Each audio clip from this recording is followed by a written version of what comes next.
Родительская плата за содержание ребенка в детском саду в последний раз повышалась в апреле этого года. До сегодняшнего дня она составляла 91 рубль 50 копеек за один день нахождения ребенка в саду.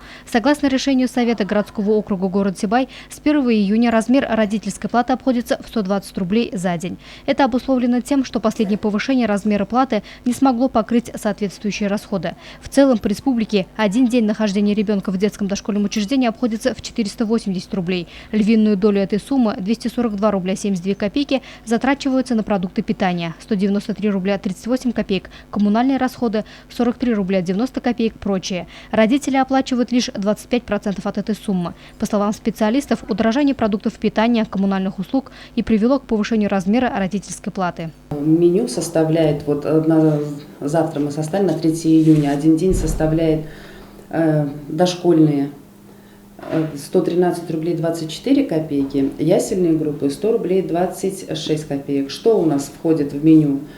Это каша молочная на завтрак, чай с сахаром и хлеб. На второй завтрак, который предусмотрен тоже нормами Санпина, мы даем детям сок фруктовый.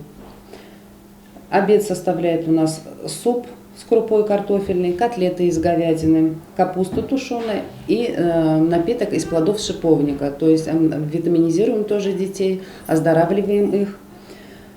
И ужин наставляет уха с крупой, чай с сахаром и фрукты, яблоко. Что по минимуму, то есть стараемся как-то и оздоровить детей, и накормить их вкусно. Цены продолжают оставаться кусачими. Дорожают продукты, расходы на топливо, коммунальные услуги, что в конечном счете приводит к удорожанию во всех сферах жизнедеятельности человека. И с этим пока приходится мириться. Луиза Мустафина, Радмир Сингулов, Любовь Карпова для службы новостей.